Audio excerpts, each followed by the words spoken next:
ரட்சகருமாகிய இயேசு கிறிஸ்துவின் இனிதான நாமத்தினால Jesus Christ miracle ministry YouTube channel பார்க்குற அனைத்து உள்ளங்களுக்கு நண்பின் வாழ்த்துக்களை தெரிவித்துக் கொள்கிறேன்.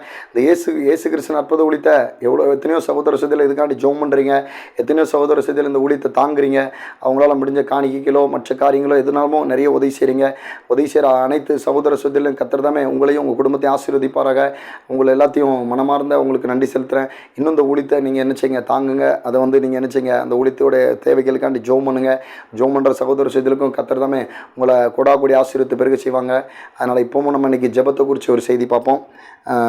தானியேல் 9:4 ஒரு சில வசனம் படிக்கேன். என் தேவனாகிய கர்த்தரை நோக்கி ஜெபம் பண்ணி பாவ அறிக்கை செய்து, என் ஆண்டவரே, உம்மில் அன்பு கூர்ந்து உம்முடைய கற்பனைகளை கைகொள்கிறவர்களுக்கு உடன்படிக்கையும் கிருபையும் காக்கிற மகத்துவம் பயங்கரமான தேவனே, நாங்கள் பாவம் செய்து அக்கிரமக்காரராய் இருந்து துன்மார்க்கமாய் நடந்து கலக்கம் பண்ணி உம்முடைய கற்பனைகளையும் உம்முடைய நியாயங்களையும் விட்டு அகன்று போனோம்.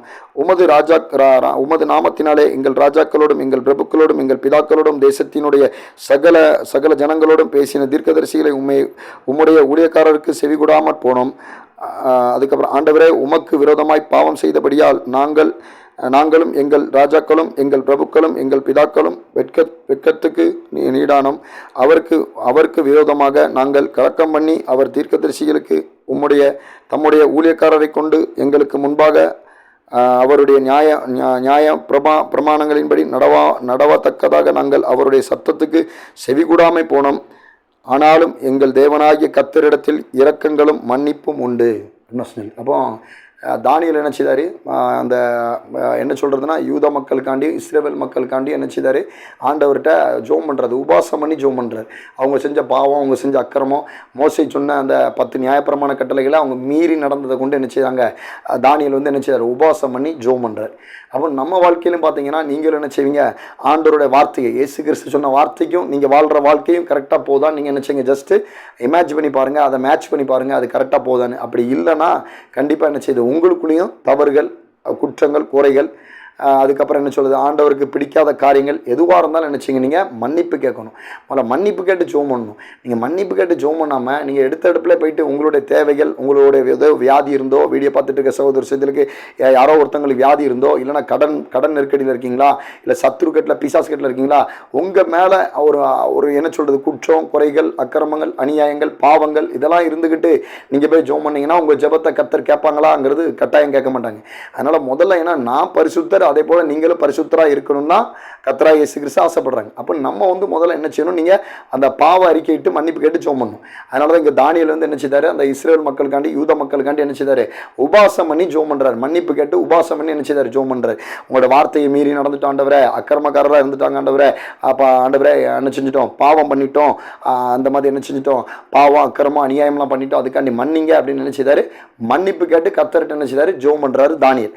அப்போ நீங்கள் என்ன செய்யணும், முதல்ல உங்களுடைய வாழ்க்கையில் நீங்கள் என்ன செய்யணும், ஆண்டவருக்கு பிடிக்காத காரியம், கர்த்தராகிய இயேசு கிறிஸ்து அந்த சொன்ன ஊமைகள் மத்தேயு, மார்க்கு, லூக்கா அதில் உள்ள வார்த்தையின்படி நீங்கள் வாழ்கிறீங்களா? ஏன்னா பழைய ஏற்பாடில் தான் 10 நியாயப்பிரமாண கட்டளைகள், புதிய ஏற்பாடில் இயேசு கிறிஸ்து சொன்ன அந்த வார்த்தையின்படி தான் நம்ம வாழ அழைக்கப்பட்டிருக்கோம். நம்ம இப்போ இந்த வீடியோ பார்த்துட்டு இருக்க சகோதர சகோதரிகள், அப்போ நீங்கள் உங்கள் வாழ்க்கையில் நீங்கள் முதல்ல கம்பேர் பண்ணி பாருங்கள். ஏன்னா மனுஷங்களுக்குள்ள ஏதாவது பாவம், குற்றம், குறைகள் இருக்கும். ஆனால் நீங்கள் மன்னிப்பு கேட்டு ஜெபிக்கும் போது கர்த்தரிடத்தில் என்னது, இரக்கங்களும் மன்னிப்பும் உண்டு. அவர் என்ன செய்வார், உங்களுக்கு தயவு காட்டுவார், கிருபை பாராட்டுறாங்க.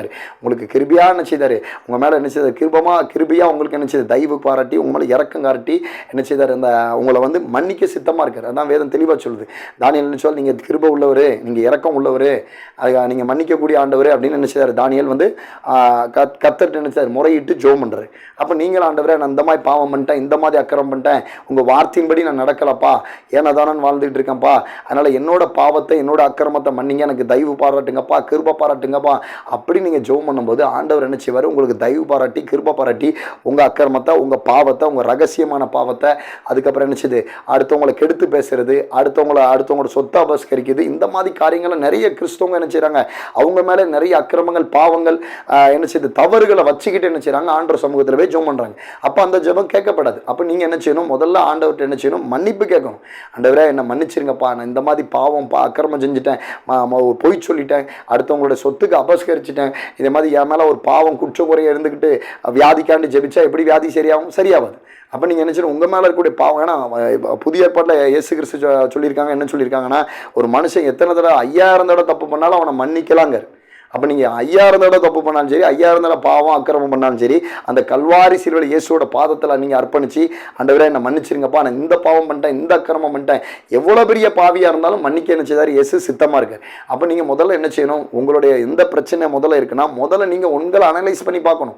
உங்களுடைய அந்த ஆவிக்குரிய வாழ்க்கை எப்படி இருக்குது, வேதத்தின்படி நம்ம வாழ்க்கை கரெக்டாக இருக்கா, நம்ம இயேசு கிறிஸ்து சொன்ன வார்த்தையின்படி இருக்கமா அப்படின்னு சொல்லி என்ன செய்யணும், நீங்கள் அனலைஸ் பண்ணி பார்த்துட்டு அதில் எந்த குற்றம் குறைகள் எதுவாக இருந்தாலும் நீங்கள் முதல்ல என்ன செய்யணும், கர்த்தராகிய இயேசு கிறிஸ்துவோட கல்வாரி சிலுவையில் பாதத்தில் அர்ப்பணிச்சு நீங்கள் என்ன செய்யணும், அந்த பாவத்தை, அந்த அக்கிரமத்தை, அந்த அநியாயத்தை, என்ன சொல்கிறது, அந்த பொய் சொன்ன காரியம் எதுவாக இருந்தாலும், மற்றவங்களை கெடுத்து பேசின காரியங்கள் எதுவாக இருந்தாலும் சரி, அப்புறம் என்ன சொல் கண்கள்னால இச்சையினால் பார்த்த பாவங்கள் எதுவாக இருந்தாலும் சரி, மறுபடியும் என்ன சொல்கிறது, சிலவங்க கை நீட்டி லஞ்சம் வாங்குவாங்க, லஞ்சம் வாங்கின பாவங்கள் எதுவாக இருந்தாலும் சரி, என்ன செய்யணும், நீங்கள் முறையிட்டு என்ன செய்யணும், மன்னிப்பு கேட்கணும். ஆண்டவரே, தகப்பன் தன் பிள்ளை மன்னிப்பை போல தேவனாகிய கர்த்தர் என்னை மனதுருகி கிருபை பாராட்டி, நான் உங்கள் பிள்ளைப்பா, என்னை மன்னிங்கப்பா, ஒரு நிமிஷம் என்னை கண்ணோக்கி பாருங்கப்பா அப்படி நீங்கள் என்ன செய்யணும், அறிக்கையிட்டு நீங்கள் மன்னிப்பு கேட்கணும் ஆண்டவர்கிட்ட. ஏன்னா கர்த்தருக்கு, அதாவது தன் கர்த்தருக்கு பயப்படுற பிள்ளைங்களுக்கு கர்த்தர் என்ன செய்தார், இரக்கமுள்ள தெய்வனாக இருக்காருன்னு சங்கீத வசனம் சொல்லுது. அப்போ நீங்கள் கர்த்தருக்கு பயந்த பிள்ளைங்களா இருந்தீங்கன்னா அவர் என்ன செய்தார், உங்கள் மேலே இரக்கமுள்ள ஆண்டவராக இருக்கார். கிழக்கிற்கும் மேற்குக்கும் உங்களுடைய பாவங்கள் என்ன செய்தார், மன்னிக்கிறார்னு வேதவசனம் சொல்லுது சங்கீதம் 103. அப்போ நம்ம என்ன செய்யணும், நம்ம அதில் வந்து அவர் என்ன செய்தார், அவர் கர்த்தருக்கு பயப்படுற பிள்ளைங்களுக்கு அவர் என்ன செய்தார், மன்னிக்க சித்தமாக இருக்கிறார். அப்போ நீங்கள் ஆண்டவருக்கு பயந்தேன்னா ஒரு மனுஷனை எந்த மனுஷனாலும் ஏமாற்றிடலாம், ஆண்டவரை ஏமாற்ற முடியாது. அப்போ நீங்கள் உங்கள் மேலே இருக்கக்கூடிய பாவம் அக்கிரமம் அநியாயம் எல்லாத்தையும் சொல்லி என்னச்சிங்க, முறையிட்டு மன்னிப்பு கேளுங்க. மன்னிப்பு கேட்டு, ஆண்டவரே என்னை மன்னிச்சதுக்காக ஸ்தோத்திரம், மன்னிச்சு உங்கள் கல்வாரி சிலுவையில் சிந்தின ரத்தத்தில் கழுவுங்கப்பா அப்படி நீங்கள் அந்த கழுவப்பட்டு நீங்கள் ஜெபிச்சிட்டிங்கன்னா ஆண்டவர் உங்களை மன்னிச்சு அந்த பாவத்தை, அக்கிரமத்தை, அந்த அநியாயத்தை, அந்த பொய் சொன்ன காரியத்தை, லஞ்சம் வாங்கின எல்லாத்தையும் மன்னிச்சு அவர் ரத்தத்தினால கழுவிட்டு அதுக்கப்புறம் நீங்கள் ஜெபிக்கும் போது உங்களோட ஜெபம் என்ன செய்யும், ஆண்டோட சமூகத்தில் போய் எட்டும். அப்போ ஆண்டவர் என்ன செய்வாங்க, உங்கள் ஜெபத்துக்கு கண்டிப்பாக பதில் கொடுப்பாங்க. உங்கள் ஜெபத்தில் அந்த உங்கள் வியாதியா, தரித்திரமா, போராட்டமா, சத்ருகிரியிலா அந்த ஜெபத்துக்கு பதில் கொடுத்து அதில் ஒரு மாற்றத்தையும் ஒரு விடுதலையும் கர்த்தராகிய இயேசு கிறிஸ்து கட்டாயமாக செய்வாங்க. அதனால் நீங்கள் உங்கள் மேலே இருக்கக்கூடிய இந்த பாவம் அக்கிரம அநியாயத்தை நினச்சிங்க, நீங்கள் உபாசம் பண்ணி கூட ஜெபம் பண்ணலாம், தப்பு கிடையாது. உபாசம் பண்ணி ஜெபம் பண்ணலாம், அதிகாலையில் ஜெபம் பண்ணலாம். எப்படினாலும் அந்த பாவம் அறிக்கைட்டு நினச்சிடும், பாவம் அக்கிரமம் போய் சொன்னது, திருடினது, ஆண்டருக்கு பிடிக்காத காரியம், வசனத்தின்படி வாழாமல் உலகத்தில் யாரோ என்னென்னமோ சொன்னாங்களோ அதுபடி கேட்டுட்டு வாழ்றது, இது எல்லாத்தையும் நீங்கள் நினச்சிடும் ஆண்டர்கிட்ட அறிக்கைட்டு மன்னிப்பு கேட்டு ஜெபிக்கணும். உங்கள் இந்த வீடியோ பார்த்துட்டு எல்லா சகோதர சகோதரர்களுக்கும் ரோல் மாடல் யார் தெரியுமா, ஊழியக்காரங்க இல்லைங்க, இயேசு கிறிஸ்து தாங்க ரோல் மாடல். இயேசு கிறிஸ்து எப்படி வாழ்ந்தாங்களோ அப்படி வாழறதுக்கு தான் வீடியோ பார்த்துட்டு இருக்க சகோதர செய்தி நீங்கள் அழைக்கப்பட்டிருக்கீங்க. அதை உங்கள் மனசில் ஆழமாக நீங்கள் தெரிஞ்சுக்கோங்க. இது மாறாத உண்மை. இப்போ பார்த்தீங்கன்னா என்கிட்டலாம் நிறைய சகோதரியும் இருக்காங்க. இந்துலேருந்து ஒரு தங்கச்சி இப்போ ஜோம் பண்ணோம், அந்த வீடியோவில் கூட நீங்கள் பார்த்துருப்பீங்க. இவங்க வந்து ஜோம் பண்ணாங்க, சரீரத்துலேருந்து ஒரு ஆவி வெளியேறி போச்சு அப்படின்னு ஒரு சகோதரி, ஒரு தங்கச்சி அந்த ஒரு சாட்சி சொல்லியிருப்பாங்க. அந்த பாப்பா கூட என்ன செஞ்சாங்க, இடையில ஆண்டருக்கு பிடிக்காத காரியம் செஞ்சு ஒரு பாவத்தில் விழுந்தாங்க. அப்புறம் பார்த்தா அவங்களுக்கு ரொம்ப அகோரமான வயிறு வலி, தலை சுத்து, அதுக்கப்புறம் அந்த லூஸ் மோஷன், இந்த மாதிரி அவஸ்தப்பட்டாங்க. இது உண்மையாக நடந்ததுங்க. அந்த சகோதரி கூட அந்த தங்கச்சி கூட இப்போ இந்த வீடியோ பார்த்துட்டு இருப்பாங்க. அப்போ பார்த்தா அதுக்கப்புறம் நான் என்ன சொன்னேன், நான் ஜோம் பண்ணி விட்டேன். ஜோம் பண்ணதுக்கப்புறம் நான் என்ன சொன்னேன், நான் ஜோம் பண்ணிட்டேன், இருந்தாலும் உங்கள் வாயிலிருந்து ஆண்டவர்கிட்ட என்ன செய்யணும், மன்னிப்பு கேட்கணுமா. அதனால் பிதா குமாரன் பரிசுத்த கிரியது நாமத்தில் கல்வாரி சிலுவையில் இயேசுவோட பாதத்தில் நான் அர்ப்பணிச்சிருக்கேன். நான் இந்த மாதிரி ஆண்டவரை உங்களுக்கு பிடிக்காத காரியத்தை செஞ்சுட்டேன், உங்களுக்கு பிடிக்காத இடத்துக்கு நான் போயிட்டேன், என்னை மன்னிங்கப்பா, நான் உங்கள் பிள்ளை ஆண்டவரை, தகப்பன் தன் பிள்ளை மன்னிப்பு போல என் தேவனாகிய கர்த்தர் என்ன உங்கள் பிள்ளையா நினச்சி மன்னிங்கப்பா, தெய்வா மன்னிங்க, கிருபியா மன்னிங்கன்னு சொல்லி உபாசம் பண்ணி ஜோம் பண்ண சொன்னேன். அந்த தங்கச்சி என்ன செஞ்சாங்க, உபாசம் பண்ணி ஜெபிச்சதுக்கப்புறம், உபாசம் பண்ணி ஜோம் பண்ணி அவங்க ரத்தத்தில் கழுவப்பட்டதுக்கப்புறம் ஆண்டர் மன்னிச்சிட்டாங்க. இதே மாதிரி ஒரு சகோதரர் இருக்காங்க.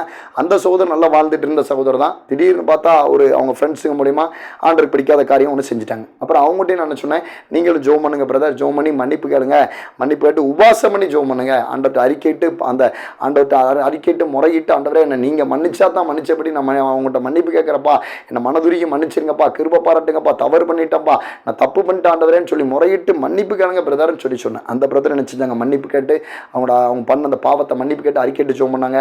கர்த்தர் தாமே அவங்கள மன்னிச்சாங்க. மன்னிச்சு கர்த்தரா இயேசுவோட ரத்தத்தினை கழுவப்பட்டாங்க. இப்போ அவங்களோட ஜெபம் கேட்கப்படுது. இப்போ அவங்கள ஆசீர்வாதமாக ஆண்டவர் வச்சிருக்காங்க. அந்த பிரதரை ஆசீர்வாதமாக மேலும் அடுத்த ப்ரொமோஷனுக்கு போய் ஆசீர்வாதத்தோட நல்ல ஒரு நன்மைகளை பார்த்துக்கிட்டு நல்ல மாதிரி வாழ்ந்துட்டு இருக்காங்க. அவங்க வாழ்க்கையை கர்த்தர் நல்ல மாதிரி கொண்டு போகிறாங்க.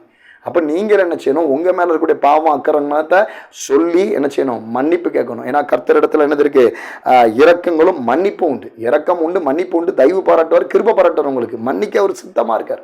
ஆனால் நம்ம முறையிட்டு என்ன செய்யணும், மன்னிப்பு கேட்க உங்களை நீங்கள் அர்ப்பணிக்கணும். மன்னிப்பு கேட்டு நீங்கள் ஜோம் பண்ணிட்டு மன்னிப்பு கேட்டு அந்த மன்னிப்பு அறிக்கிட்டு அதை மன்னிச்சது ஆண்டவர் மன்னிச்சிட்டிங்க, அதுக்காக ஸ்தோத்திரம் நன்றின்னு சொல்லிட்டு உங்கள் ரத்தத்தில் கழுவிட்டீங்க ஆண்டவரே அப்படின்னு சொல்லிட்டு அதுக்கடுத்து நீங்கள் ஜோம் பண்ணி பாருங்கள். உங்கள் ஜெபத்தில் கண்டிப்பாக அற்புதம் அதிசயம் நடக்கும், உங்களுக்கு விடுதலை உண்டாகும். இது நீங்கள் மன்னிப்பு கேட்டு ஜெபிக்கிற ஜெபம். இதுக்கு உண்மையான சாட்சி 2 சாட்சி சொல்லிட்டேன். இந்த 2 சாட்சியில் உள்ளவங்களும் இந்த வீடியோ பார்த்துட்டு இருப்பாங்க. அதில் என்ன தவறு பண்ணாலும் முதல்ல நினச்சிங்க, தெரிஞ்ச தவறை சொல்லி மன்னிப்பு கேளுங்க. அப்புறம் தெரியாத தவறு இருந்தாலும் மன்னிச்சிருங்க ஆண்டவரே மன்னிப்பு கேட்டு ஜோம் பண்ணுங்க. ஜோம் பண்ணி அவர் ரத்தத்தில் கழுவப்பட்டதுக்கப்புறம் நீங்கள் மற்ற ஜெபத்தை ஜெபிச்சு பாருங்கள். கண்டிப்பாக அந்த உங்களுடைய வியாதி, உங்களுடைய அக்கிரமம், பாவம், தரித்திரம், அப்புறம் மற்ற எல்லா காரியத்தையும் மன்னிச்சான்றன்னு விடுதலை கொடுத்து மற்ற உங்களுடைய எல்லா ஜெபமும் மற்ற ஜெபங்களும் கேட்கப்படும்.